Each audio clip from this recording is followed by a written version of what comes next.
segue aqui, já adentrando o caso que chocou o Brasil.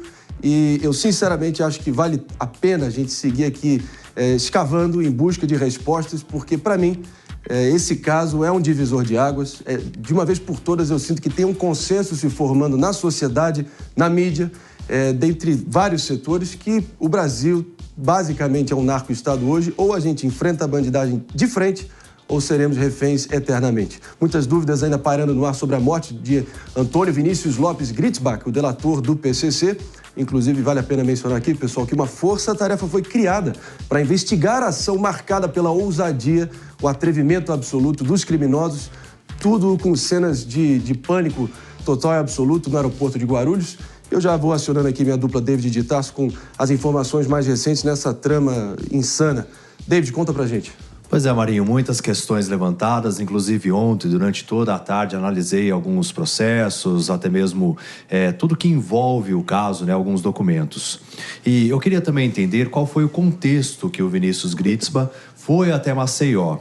Segundo as informações que eu consegui apurar junto às fontes, ele, como corretor de imóveis, foi até Maceió para visualizar alguns imóveis e depois fazer locações para as festas de fim de ano.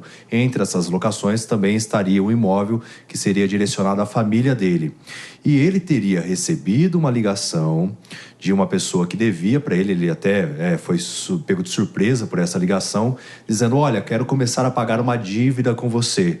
E, em parte dessa dívida, eu vou te entregar aqui aquela caixinha de joias que foi encontrada, avaliada em mais de R$1 milhão. Foi o motorista dele que foi até o local, buscou essas joias. E tudo isso seria um plano para começar já a articulação da morte do Vinícius Gritzbach. Então a gente segue acompanhando todos os desdobramentos dessas investigações, mas fato é que foi muito bem planejada, muito bem orquestrada essa ação que ocorreu no Aeroporto Internacional de Guarulhos, que não vitimou só o delator do PCC, mas também, infelizmente, o motorista de aplicativo e outras 2 pessoas que ficaram feridas. Agora a gente recebe essa informação, né, David, de policiais fora do expediente, fazendo bico, prestando uma segurança particular e ainda assim não evitando a morte dele. E, naturalmente, muitas questões começam a surgir, se eles eram coniventes, cúmplices dessa orquestração toda que acabou ceifando a vida do Vinícius Gritzbach, né? Vale a pena a gente trazer aqui o nosso Mano Ferreira também para trazer a sua perspectiva nessa discussão toda, Mano, porque acho que nunca, mas nunca mesmo, a conversa sobre narco-estado brasileiro se viu tão necessária e recebendo tanta adesão e consenso na sociedade e na mídia. Não é para menos, né? É verdade, Marinho. Isso nos leva à necessária discussão de como enfrentar essa realidade. Na minha visão, isso passa tanto por mudanças do ponto de vista do processo penal, como a gente está cansado de falar a respeito da necessidade de ter uma justiça mais rápida, que seja capaz de efetivamente punir, assim como a revisão de regimes de progressão de pena para que bandidos condenados sejam de fato presos e tenham a sua trajetória criminosa impedida, mas também não podemos fechar os olhos para outro campo de atuação importante, que é garantir que as nossas forças de segurança atuem em defesa da lei e da sociedade e jamais em associação criminosa com infiltração do crime organizado. Porque veja essa história, como é preocupante de 2 lados. Primeiro, estamos falando que o delator do PCC estaria também delatando policiais envolvidos com crime organizado. E da outra ponta dessa história, nós temos policiais que estavam fazendo bico na segurança particular dele, mas, ora, não podemos esquecer que se trata de alguém que confessava participar do PCC. Ou seja, tínhamos policiais fazendo bico na segurança privada de um membro do crime organizado, do PCC. Isso é algo extremamente grave e que a gente precisa olhar para isso e pensar como aperfeiçoar a gestão das nossas forças de segurança para que elas, de fato, estejam a serviço da lei e dos cidadãos e não do crime organizado. Mas essa questão também dos policiais fazendo bico, eu acho que nem é tanto o X da questão. Eu acho que algumas informações que vão chegando pra gente, elas precisam receber um foco maior, um holofote maior. Como, por exemplo, diante de toda a investigação, o Vinícius era o intermediador, o corretor de imóveis que agia em favor do PCC, intermediando a venda para que a quadrilha pudesse lavar dinheiro. Só que, como ele mesmo confessou 8 dias antes, né, dele ser assassinado, na corregedoria da polícia, ele foi até lá e levantou algumas questões, como, por exemplo, por que a construtora responsável pela venda desses imóveis também se livrou de ser foco da ação? E, segundo ele, teria pago à construtora 70 milhões de reais para que pudesse se livrar, num ato de corrupção desses policiais, para que pudesse se livrar, então, da acusação de ser foco do inquérito e transferiu tudo a ele, sendo que ele seria um intermediário. Então, essas questões que precisam ser muito bem avaliadas pela polícia, pela investigação, pela força-tarefa que foi montada por meio da Secretaria de Segurança Pública do Estado de São Paulo. E vale a pena, não, sem dúvida alguma, muitas interrogações no ar e isso vai causando, enfim, uma certa paranoia, aquela sensação de impotência que vai nos contagiando aqui na medida que a gente vai destrinchando esse caso bizarro. Mas eu quero acionar o nosso Roberto Mota também, com toda a especialidade dele em casos dessa natureza, Mota. Queria a tua opinião no seguinte sentido. Até agora, o fato é que ninguém foi preso, muito menos esses policiais fazendo escolta, ao que tudo indica, de maneira irregular e também, ao que tudo indica, facilitando a execução do delator. Como é que esses ingredientes, em qual direção eles apontam para você? Essa questão do envolvimento de policiais, para mim, é a menos importante de todas, Marinho, até porque não está esclarecido ainda devidamente que papel esses policiais tiveram nesse incidente, se tiveram algum. Não há nada ilegal em policiais trabalharem como segurança no seu horário de folga. Não há nada de errado nisso, é 100% permitido pela lei brasileira. Eu acho estranho que se coloque o foco nessa questão da presença de policiais ali. Eu acho que o foco deveria estar no fato de que o crime brasileiro está tão confortável que executou uma pessoa em plena luz do dia na frente do aeroporto mais movimentado do país. E aí eu pergunto aos senhores, qual foi a reação do Estado brasileiro a isso? Nenhuma. Era para o Brasil ter parado e feito um exame de consciência. Na verdade, o que está acontecendo agora, Marinho, é um mutirão penal do Conselho Nacional de Justiça. Eles estão examinando 496 mil casos de criminosos presos para ver quantos desses é possível soltar. Inclusive 65.424 que foram alegadamente de pessoas detidas com até 40 gramas de maconha. Essa é a prioridade do Brasil neste momento. Fazer um mutirão penal para ver quantos criminosos podem ser colocados em liberdade. O crime entende muito bem esse recado, a prova está aí nessas imagens. As imagens não nos deixam mentir, mas eu volto a reforçar aqui, pessoal, a importância desse caso, o quão emblemático ele é, o quanto ele vai assombrar, ou deveria deixar o sono das nossas autoridades intranquilo por muito tempo, até que realmente haja uma punição exemplar e que nós sejamos capazes, de forma correta, revelar as entranhas desse caso inacreditável. Já vou acionando aqui a delegada Raquel Galinatti, também está aqui com a gente, sabe tudo e mais um pouco sobre esse mundo, né? Eu queria que você, enfim, validasse o que eu estou dizendo, para realmente que não haja nenhum exagero da minha parte ao dizer que esse caso possa ser um divisor de águas nesse anedotário do crime brasileiro dos últimos tempos. Bom dia a todos. Bom dia, Roberto Mota, uma referência em segurança pública, mas eu ouso discordar no tocante quando falamos que não é crime um policial, seja ele militar ou civil, na sua folga, executar ou exercer uma segurança privada e paralela. É um ato criminoso, vedado não só pela nossa Constituição Federal. As únicas atividades que são permitidas são atividades de difusão de cultura e ensino. Obviamente, a segurança não está privada, não está abarcada nem pela Constituição Federal e muito menos pelas leis orgânicas correlatas. O que há, sim, é uma deficiência interferência no salário, péssimos salários pagos aos policiais, tanto no âmbito militar como civis, e desta forma, eles tentam complementar a sua renda através de atividades que não são permitidas por nossa legislação, nem no âmbito federal, nem no âmbito estadual. Inclusive, o próprio Estado de São Paulo tem feito com os municípios as forças-tarefas da operação delegada, os convênios de operação delegada, em que os policiais militares, nas suas folgas, eles podem ali, através de um convênio, é como se fosse um bico legalizado, né? No convênio, nas horas de folga, eles estão nos municípios, reforçando a segurança dos municípios. Agora, eu tenho algumas outras questões além da que vocês levantaram aqui. Por favor. Eu posso levantar? Deve. Em primeiro lugar, o que é uma delação premiada, uma colaboração premiada? É um acordo do criminoso, ele não é empresário, é um criminoso, com o sistema de justiça, para que ali ele possa dar mais elementos para a elucidação do crime, da materialidade delitiva, da autoria do crime, e nesse sentido ele concordou em ser um delator. Delator é aquele que entrega outros comparsas no meio dessa trama criminosa. Sabemos muito bem que quando os delatores, aqueles que aceitam participar de delações criminosas, estão dentro do sistema carcerário, dentro das penitenciárias, óbvio que eles sofrem risco altíssimo de vida. Sim. Eles estão lá como queima de arquivo.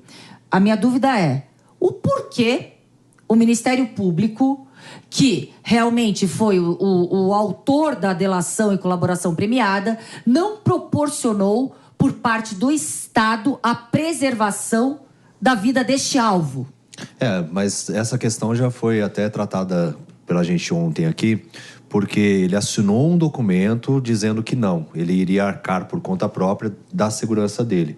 E aí, por isso que não houve essa segurança por parte do Ministério Público, né? Eu senti que a Raquel discordou dessa sua afirmação, David. Fica à vontade, Raquel. Não, a afirmação do David a afirmação que foi colocada, inclusive... O documento, né? Inclusive, aqueles que justificam essa omissão, esse vácuo, esse furo, esse erro.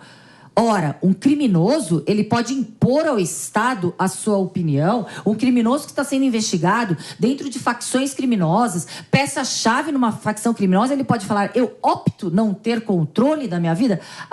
Eu acho que assim, é uma desculpinha muito esfarrapada. O Estado, quando ele está lá investigando crimes, ele não pode dar essa desculpa. O criminoso, ele tinha que estar na cadeia. Se ele estava fora da cadeia, obviamente, ele deve ser controlado, monitorado e ali continuar sendo alvo. Porque é óbvio, se ele é um alvo ambulante, é óbvio que outros criminosos estarão lá querendo caçá-lo.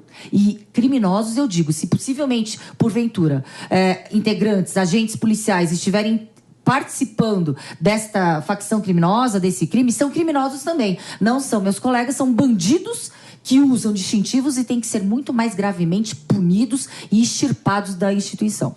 E aqui, conversando diretamente com o nosso querido público do Morning Show, eu sei que o medo é paralisante. É natural que, vendo um caso com tamanha ousadia, da forma violenta com a qual ele se desenrolou, com autoridades sendo corrompidas, é natural que a gente descambe ali para a paranoia, para o medo que nos paralisa, mas eu até venho dizendo aqui, né, David, a nossa audiência não tem culpa nenhuma de ter, em algum grau, perdido a capacidade de se indignar, dada tamanha humilhação e omissão das nossas autoridades que vem nos trazendo a nós por tanto tempo, nos últimos anos. Mas é importante demais a gente aproveitar esse momento para fazer o tal exame de consciência a nível nacional mesmo que o Mota citou. Eu já vou voltar com o Mota em breve, não sem antes aqui trazer uma sonora importante do secretário de Segurança do Estado de São Paulo, Guilherme Derrite, certo? Isso no contexto do fato, como já foi bem trazido aqui pelos nossos integrantes da bancada, que 8 dias antes do ataque, o Vinícius Gritzbach também delatou policiais, todos eles acusados de extorsão. Inclusive, o secretário de Segurança Pública, Guilherme Derrite, lembrou isso bem, fez questão de reforçar. Vamos ouvi-lo. Ele foi ouvido pela Corregedoria da Polícia Civil por conta de termos recebido extratos dessa delação realizada com o Ministério Público, que ele falava nomes de policiais civis que eventualmente teriam participado de alguma maneira de algum tipo de extorsão contra ele. Meus amigos. Mota, eu queria deixar você complementar aqui e a gente segue aqui trazendo as nossas impressões desse caso que a gente espera que seja o fator necessário para a gente realmente propor uma discussão a sério para botar a bola no chão e trazer soluções e respostas. Mota, vai que é sua. Eu acho que ainda vai demorar, Marinho, para isso acontecer, porque a maioria da sociedade já percebeu o perigo que a gente corre, a maioria da sociedade é a favor do endurecimento da legislação penal, a maioria da sociedade fica abismada com o fato do Congresso ter aprovado uma lei para acabar com as saidinhas e as saidinhas continuam. A maioria da sociedade já está de saco cheio disso, não aguenta mais. Eu fico pensando, há poucos meses atrás eu estava aí, nesse aeroporto com a minha família. Imagine se eu estivesse lá no momento em que um troço desse acontecia. Eu acho que eu pegava as minhas malas, comprava passagem para o exterior e nunca mais voltava para esse país. E, no entanto, a indiferença do Estado, como eu disse, no momento em que isso acontece, o Estado está fazendo um mutirão para soltar criminosos. As iniciativas do Estado brasileiro são sempre nessa direção, de suavizar a lei penal, de atacar os policiais, de demonizar a figura do policial e de tornar cada vez mais fácil a vida do criminoso. Os criminosos brasileiros respondem aos incentivos que eles recebem. A mensagem para eles é clara: vai tranquilo, que a sua vida vai ser fácil. Se você, por acaso, for preso, que é uma possibilidade muito pequena, a gente vai fazer de tudo para você ter todos os benefícios e sair o mais rápido da prisão. As consequências são essas. Não adianta você pode colocar um policial para cada brasileiro. Enquanto a nossa legislação penal for uma piada, do jeito que é hoje, o resultado vai ser esse. A sociedade vai perdendo, vai esgotando a paciência, totalmente compreensível, né, Mota? E eu tenho certeza que quem ousar realmente trazer ali um conjunto de soluções reais, sublinhando aqui 10 vezes, reais, para enfrentar, assim, de vez o problema da segurança no Brasil, vai nadar de braçada na próxima eleição. E quem, pelo menos, está ensaiando nessa direção é o governador Tarcísio de Freitas, que, inclusive, no contexto todo desse caso insano que aconteceu em Guarulhos no final da semana passada, veio a público defender o endurecimento da legislação contra as facções criminosas e enquadrar o crime organizado como organização terrorista. Inclusive, para o governador Tarcísio, ele disse que determinados benefícios não podem ser acessíveis a pessoas que fazem parte da facção, que nós temos que garantir a segurança jurídica para os operadores da lei nos casos das prisões. Essa é a fala dele e eu acho que pode ser também um divisor de águas, mas é aquilo, né, Raquel? Inclusive, antes de eu trazer a Raquel aqui para comentar, para ver se esse tipo de classificação ou da nomenclatura, se isso muda algo de fato na prática, essa é a nossa pergunta que a gente vai lançar para vocês, porque a gente quer muito ouvir a opinião da nossa audiência, acessando o site www.jovempan.com.br. Lá você pode deixar a sua opinião. Se você, do outro lado, é a favor de equiparar facções criminosas a organizações terroristas. E a gente vai tentar entender agora, na prática, o que isso resolveria. Está lançada a pergunta lá, acessando o nosso site. A gente quer ouvir vocês e, claro, o resultado a gente traz ao final deste Morning Show. Raquel Galinatti, fica à vontade.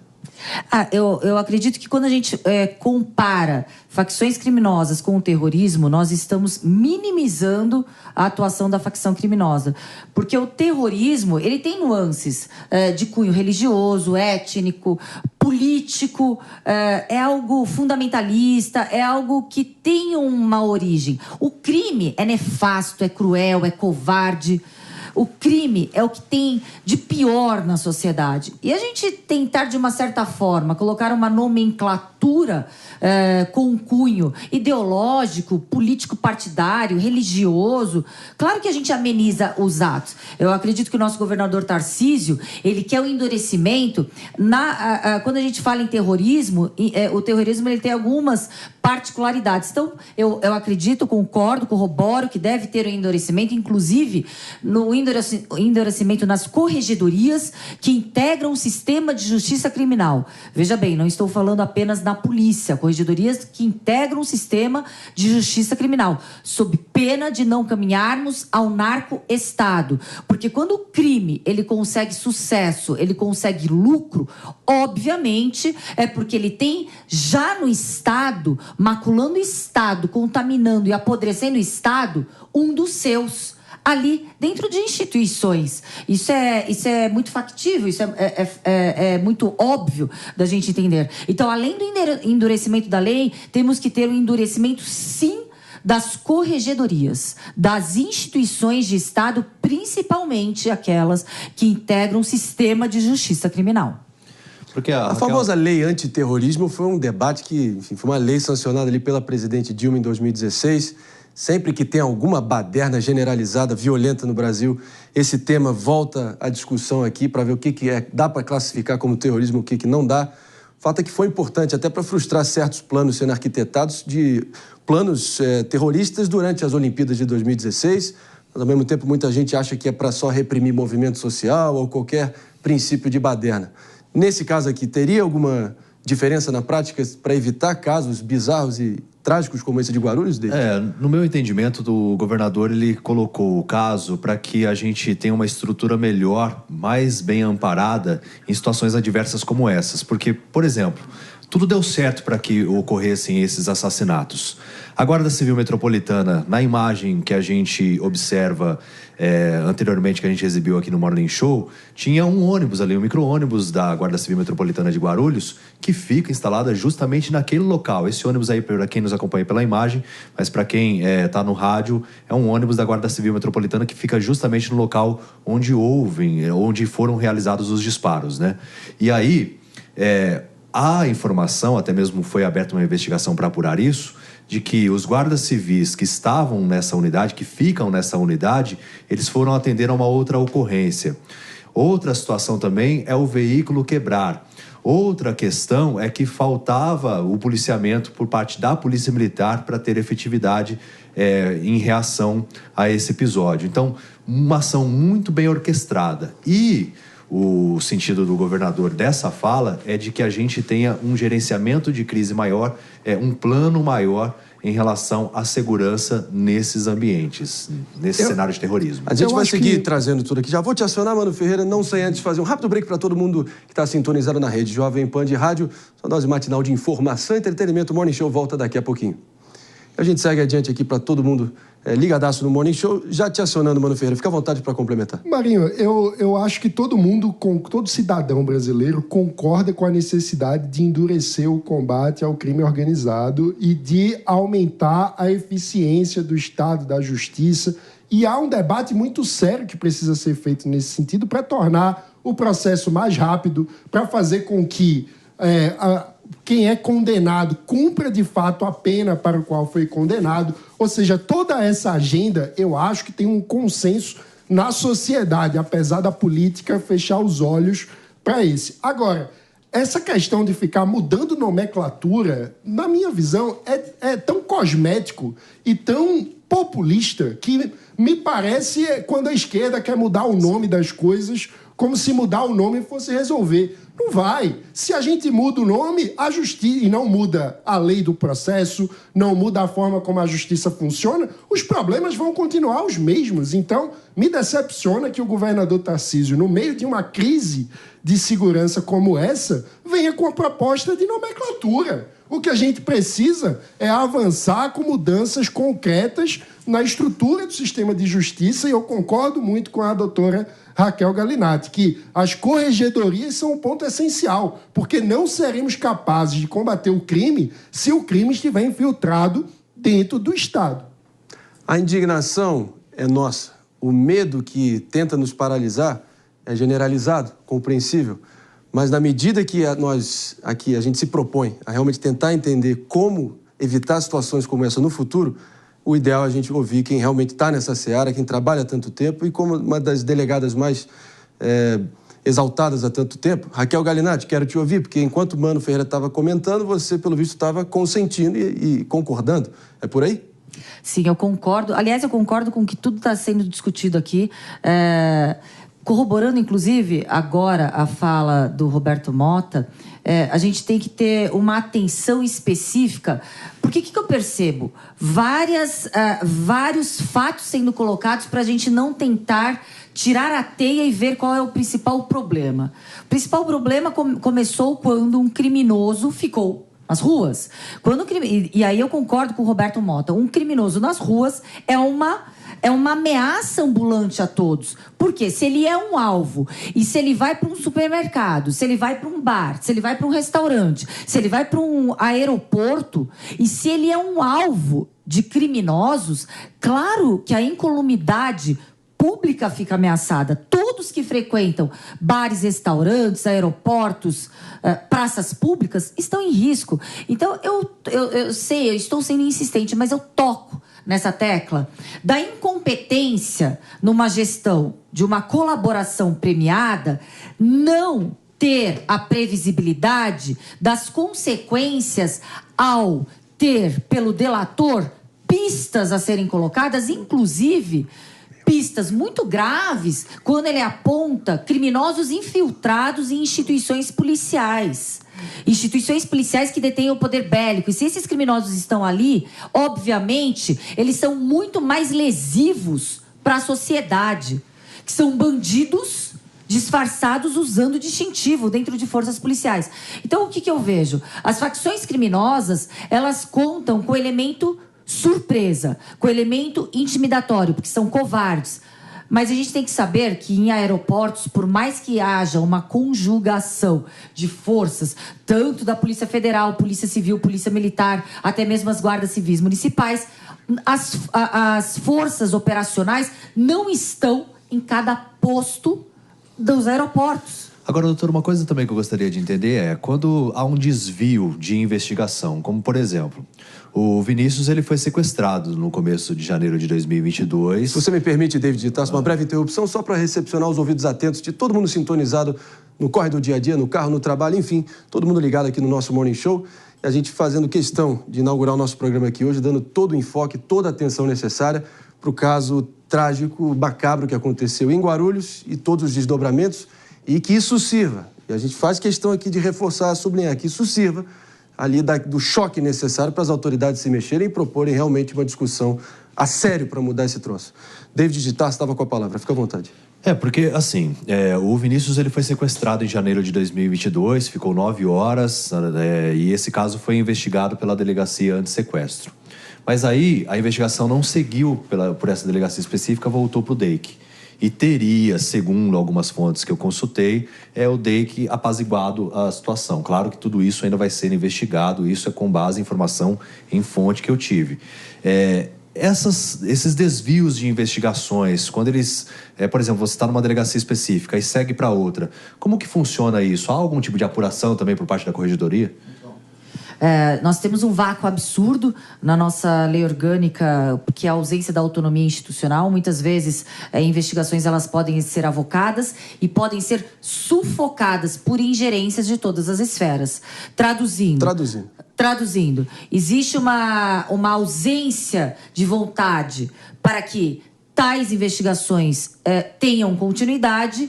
Infelizmente, a polícia está vulnerável para ingerências de todas as esferas, sejam ingerências políticas, econômicas, sociais, clamor midiático.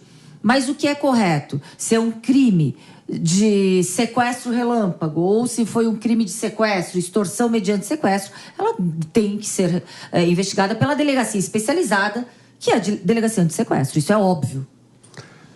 E há a possibilidade de que os policiais delatados façam parte do DEIC, correto, David? Exatamente. Essa que é a questão que a gente quer levantar, né? Porque na denúncia que ele apresentou, ele citou os policiais do DEIC, até mesmo um delegado. E aí, os policiais da antissequestro que trabalhariam certo. Por isso que eu estou perguntando sobre esse desvio de investigação, quando segue o curso, não vai ser mais a antissequestro que investiga isso daqui, vai ser tudo centralizado no DEIC. Se há algo na corregedoria que levante suspeita e fala, opa, calma aí, por que houve esse desvio? Só para ser mais clara, não existe nada que caracterize como desvio. Por termos uma lei orgânica que possibilita inquéritos e investigações serem avocados, não existe irregularidade nesse sentido. Eu me recuso a perder essa oportunidade aqui, voltando àquele famoso ditado, toda crise é uma oportunidade, para a gente realmente fazer com que o nosso respeitável público aqui do Morning Show, que nos empresta a amizade de vocês aqui, a atenção de vocês toda manhã, só para vocês realmente entenderem a dimensão desse troço. Imagina só, você lava centenas de milhões de reais para a facção criminosa mais poderosa e perigosa do país, rouba a facção, manda matar 2 membros dessa facção sem autorização da cúpula, faz uma delação premiada e ainda assim se recusa a entrar no programa de proteção às testemunhas. Vale a pena dizer, reforçando aqui, que a gente já trouxe esse argumento, mas que o Ministério Público está dizendo que o Antônio Gritzbach não entrou no programa de proteção às testemunhas porque, de acordo com eles, ele não queria abrir mão do seu estilo de vida. Será que faz algum sentido esse troço? Ainda mais com alguém com a vida tão ameaçada e que conhecia tão a fundo a facção criminosa, mano? E o Estado brasileiro olha para isso e diz, tudo bem, então contrate seguranças privados que vão ser policiais fazendo um bico criminoso que vai contra a própria lei orgânica da polícia. É surreal esse caso. E é muito grave. A gente está falando da possível conivência com a contratação por parte de um membro faccionado do crime organizado de policiais. E a pergunta, o Derrite jogou essa pergunta no ar, né? Como é que um PM ousa fazer bico para criminoso?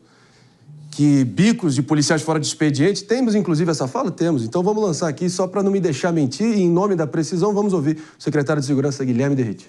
Eles já foram chamados pela Corregedoria da Polícia Militar e terão que explicar o que faziam, porque só o simples fato de realizarem o serviço esta corporação já configura uma transgressão disciplinar que não é permitida. Além disso, estavam fazendo isso para um indivíduo criminoso. Ele não era um empresário, ele era um criminoso, condenado já em alguns processos, que já foi preso. Então, não há que se falar apenas em transgressão disciplinar, mas sim no eventual cometimento de um crime militar por parte desses policiais militares. Fica a pergunta também, será que o próprio Antônio Vinícius Gritzbach sabia da infiltração nas forças de segurança e por isso tomou a decisão de tentar montar e garantir a própria segurança? No depoimento de um deles, o policial militar que acompanhou o Vinícius de Maceió até a chegada aqui no aeroporto de Guarulhos, ele até disse que tentou intervir, mas quando viu que as pessoas, os assassinos estavam com fuzis, ele não tinha nada para fazer. Ele disse que só fez esse bico esporadicamente, que ele prestou serviço durante 10 meses, depois descobriu que ele tinha ligação com o PCC e aí quis abandonar o barco. Mas estava lá prestando serviço esporádico. Pelo amor de Deus. O que justifica, o que explica a conivência do Estado brasileiro Exatamente. com um agente da lei que presta bico para um membro do PCC. Isso é absolutamente surreal. Não tem nenhuma chance de dar certo o combate ao crime organizado enquanto nós formos coniventes com agentes da lei que deveriam ser a proteção da sociedade, protegendo o bandido. É surreal isso. A gente não pode normalizar isso. A secretaria, o secretário Derrite, o governador Tarcísio de Freitas precisam ser enérgicos sobre isso. Isso é muito mais importante do que mudar a nomenclatura para, no lugar de chamar de crime organizado, vai chamar de terrorismo. E vai mudar o quê no processo? A sua indignação, mano, é a minha, é a do David, é a da delegada Raquel, é a do Mota e, sem dúvida alguma, é de todo mundo que está aqui nos ouvindo e nos assistindo. Mas é importante reforçar isso. Desculpa, palavras vão ao vento, o exemplo arrasta. O que vai rolar na prática? Ninguém foi preso até o momento. O que está sendo feito, de fato, para tentar estancar essa sangria até na reputação das autoridades? Desculpa, político sobrevive, a corrente sanguínea do político é de aprovação popular. E não vai ser paliativo, colcha de retalho, operação pontual, intervenções cirúrgicas, não. Ou a gente realmente sente que tem uma disposição diferenciada aproveitando esse momento histórico, ou realmente são as autoridades que vão cair no descrédito e as urnas cobrarão no futuro. Não é isso, Raquel? É muito pontual e agradeço você falar dessa forma, porque as instituições de Estado são formadas por homens valorosos, que são escudos permanentes entre o crime e a sociedade, e nós não admitimos que bandidos que entram nas instituições maculem e sujam a imagem das polícias. Então, esses criminosos, eles devem ser extirpados com toda a força e com todo o rigor que a lei exige. E que fique claro, sempre diferenciando os maus políticos dos bons políticos, os maus cidadãos dos bons cidadãos, os maus policiais dos bons policiais, que são a esmagadora maioria, emprestam aí uma grande audiência ao nosso Morning Show aqui, e a gente quer exaltar vocês. Vocês precisam de moral e realmente, na prática, tentar virar esse jogo. Importante adicionar, Marinho, que as polícias de São Paulo são as melhores do país, são exemplos de bom funcionamento. Justamente por isso, não podemos aceitar a conivência com policiais, agentes da lei, que aceitem fazer bico para criminoso. Isso é absolutamente intolerável. Não dá para abrir essa margem, porque a gente vê o tipo de avacalhação que toma forças em outros estados. A Polícia de São Paulo precisa dar o exemplo e manter a ordem, a hierarquia, a boa gestão como diferenciais para garantir que o Estado continue num rumo de dar exemplo para o país e não de desmonte, que isso é muito perigoso. A gente está falando da infiltração do crime organizado dentro das forças de segurança. Não teremos qualquer possibilidade de combate efetivo ao crime se as polícias, as forças da lei, forem infiltradas pelo crime. E a gente precisa ter, né, Mota, você que também é um estudante da história, que acho que é mais do que necessário que haja uma declaração de guerra e que não haja nenhuma dúvida quanto a isso, não tenha zona cinzenta, que seja colocado nesses termos, sinceramente, para a gente tentar virar esse jogo e recuperar o mínimo de sanidade das nossas ruas e a capacidade de ir e vir sem ficar com esse medo paralisante que contamina toda a sociedade brasileira. Aí eu te pergunto, claro que não dá para ser só a base de frase feita, de bravata populista, palavras vão ao vento, sim, mas há muitas guerras ao longo da história que tem esse componente de mobilizar as pessoas pelo discurso, pela retórica, sim, mas na prática, qual é o plano? Porque tem aquela frase, né? Você apenas ter esperança não é um método, não é um plano. O plano passa por onde, efetivamente?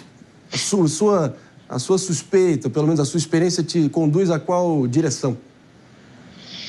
Eu acho que a gente tem dois caminhos, Marinho. O primeiro é uma mudança de rota do Estado brasileiro. O Estado brasileiro hoje, e já tem algumas décadas que o Estado brasileiro está nesse caminho, ele se preocupa com o bem-estar, com a liberdade, com os direitos dos criminosos. Faz tudo para proteger esses direitos e ignora a vítima, ignora o cidadão comum, em grande medida ignora o policial. Eu acho curioso ver as pessoas, algumas pessoas indignadas, quando acontecem episódios de policiais que se envolvem em crimes. Policiais que se envolvem em crimes são criminosos. E o Brasil é condescendente com os criminosos. Entenderam a lógica?